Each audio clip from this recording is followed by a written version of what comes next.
the old priest's memories. The evening is quiet. I sit by the window, watching the stars twinkle in the dark sky. My hands hold a cup of warm tea, and the gentle steam rises into the air. The room is silent, but my mind is full of memories. I am an old man now, but the stories of my past feel as fresh as yesterday. When I was young, I became a priest. My life was simple, but I carried a dream in my heart. I wanted to help people, to bring light into their darkest days. I spent my mornings in prayer and my afternoons helping the villagers. They came to the church with their troubles, and I listened. One cold winter day, a man appeared at the church door. He was shivering, his clothes torn and dirty. His face was pale and his eyes looked so sad. I walked to him and said, "Come inside. You need warmth and food." He didn't speak, but nodded slowly. I gave him a blanket and a bowl of hot soup. He ate in silence. I didn't ask questions, but I stayed near him. After a long time he spoke. His voice was low and shaky. He told me his name was John. John had lost everything. He lost his job, his home, and even his family. He said he didn't know how to live anymore. His words broke my heart. I didn't know how to fix his life, but I knew I could give him kindness. That night, John slept in the church. I stayed awake, thinking about him. I prayed for him and asked God to guide me. I felt a deep desire to help him, not just for one day, but for as long as he needed. John's story stayed with me. It was the first time I truly understood what it meant to serve others. He was only the beginning. Over the years, many people like John came into my life. Each one brought their pain, and each one left with a little more hope. The days after John arrived were challenging but full of purpose. He stayed in the small room behind the church, a place we used to store old books and candles. I cleaned it and gave him a bed, a warm blanket, and some clothes that villagers had donated. John began to share more of his story. He used to be a carpenter, skilled with his hands. But when his workshop burned down, he lost everything. He tried to start again, but bad luck followed him. He felt forgotten by the world.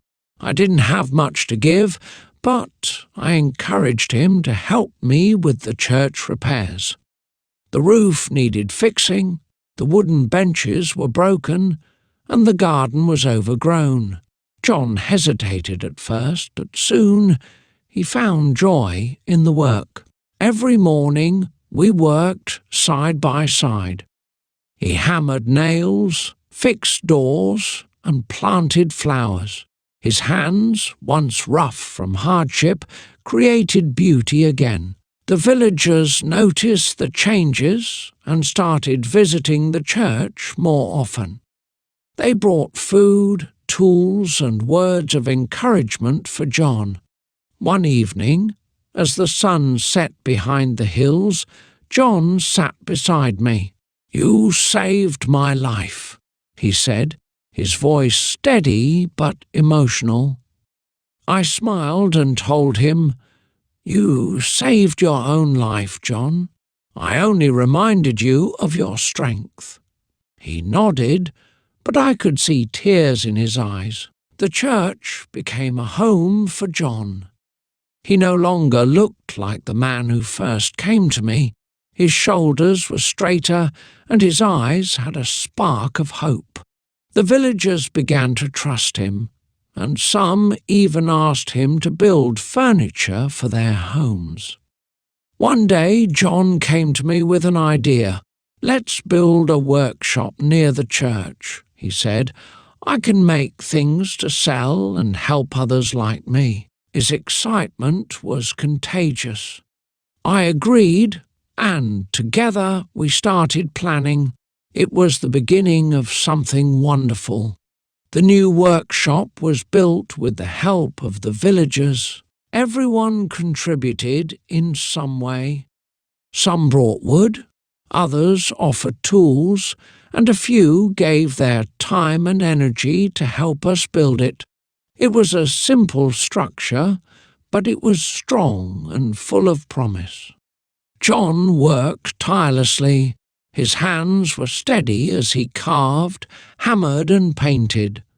Soon the workshop was filled with tables, chairs and small wooden toys. People from nearby villages came to see his work and place orders. John's skill brought life back to his eyes, and his laughter became a regular sound around the church. One day, a young boy named Peter came to the workshop. He was thin and shy, with torn clothes and no shoes. "Can I work here?" he asked softly. John looked at me, and I nodded. "Of course," John said with a smile. "Let me show you how to hold the tools." Peter quickly became John's apprentice. John was patient, teaching him the basics of woodworking. The boy's confidence grew with each new skill he learned. He even started helping with the church repairs on weekends. The villagers noticed the change in Peter, and they were proud of him. Over time, the workshop became a place of hope. Other people who were struggling came to us. Some had lost their jobs, others were looking for a second chance. John welcomed them all. He taught them what he knew, and together they made beautiful things.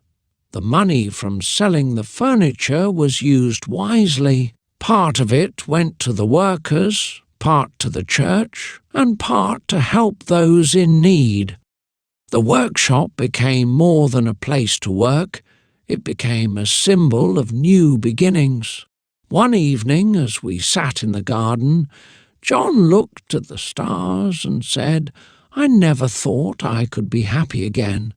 But now I feel like I have a family." His words warmed my heart. I had seen him transform from a broken man into a leader. It reminded me why I became a priest in the first place, to help others find their way. As the days passed, John's workshop grew. The villagers helped him, bringing wood, nails, and even old tools from their homes. John worked tirelessly, crafting beautiful tables, chairs, and cabinets. His skill was unmatched, and soon people started coming from nearby villages to buy his work. John's life changed, but so did the lives of many others. He hired a few villagers to help him in the workshop. They learned quickly and were grateful for the work. One by one they found hope and purpose. The village began to flourish. I watched all of this unfold, and my heart filled with pride. It wasn't just the workshop that had changed, it was the entire village. People started to smile more. They talked to each other, helped each other, and shared what they had. There was a new spirit of kindness in the air. John became a respected man, not because of his work, but because of his heart. He never forgot the kindness I showed him. He often said, "You gave me the chance to be who I really am." One afternoon, as we sat together outside the church, John turned to me with a serious look on his face. "Father, I want to thank you for everything. Without you, I would still be lost. I smiled and placed my hand on his shoulder. "You found your way, John. I just helped you see it." John nodded, and I could see the tears in his eyes once again. But these weren't tears of sadness. They were tears of gratitude. The life he once thought was over had turned into something beautiful. As I grew older, I continued to watch John and the villagers grow. I knew that my time on this earth was coming to an end, but I felt at peace. I had helped change one life, and that life had changed many others. One cold winter day, I received a letter. It was from John. He was now a man of importance in the village, respected by everyone. The letter was simple, but it touched my heart. He wrote, "Father, I have built a new chapel in the village, and I want you to be the first to bless it. You have given me a new life, and I want to share my joy with you." I felt a deep warmth in my heart as I read his words. John had come so far, and now he was giving back to the village. The chapel was beautiful. It was small, but it had a sense of peace that could only come from a place of love and care. The villagers were proud of it, and they filled the chapel every Sunday. I arrived at the chapel with my walking stick, my body frail but my spirit strong. The villagers greeted me with smiles and warmth. I saw John standing near the altar, his eyes shining with happiness. "Father, I am so glad you could come," he said, taking my hand. "It means the world to me." I smiled at him, proud of the man he had become. "You have done something wonderful, John. You have built not just a chapel, but a place where hope lives." I blessed the chapel, and the people of the village gathered to pray. As I looked around, I realized how much had changed. The village, once full of sorrow, was now full of life. People had found work, hope, and each other. Later that evening, as the sun set and the village quieted down, I sat alone in the chapel, reflecting on my life. I had given so much to the people, but I had received so much more in return. Watching John and the villagers grow had been my greatest joy. As I walked back to the church, I knew that my time was coming to an end. But I was content. I had lived my life with purpose, and I had seen the power of kindness. In the end, that was all that mattered. I watched John as he worked hard, building the church brick by brick, stone by stone. The people of the village stood by his side, giving their time, their energy, and their money. After many months of labour, the church was completed. It was beautiful, and it filled my heart with joy to see everyone so happy. The church had become a place of peace and love, just as I had dreamed.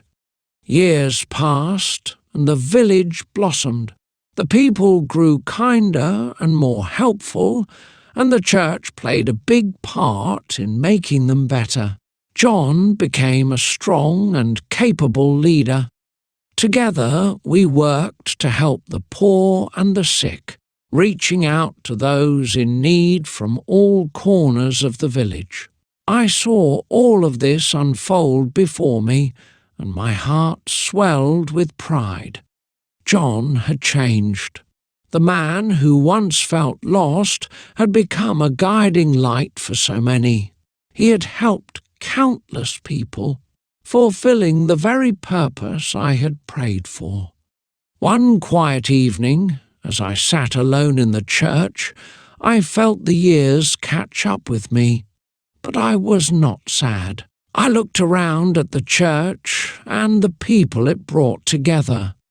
A smile spread across my face as I thought, I have done my work. I have helped many people. That night I left this world, but my work did not end. John and the people of the village carried on, keeping the church alive and spreading love and kindness. That night I felt my time had come. I closed my eyes, knowing that my journey was ending.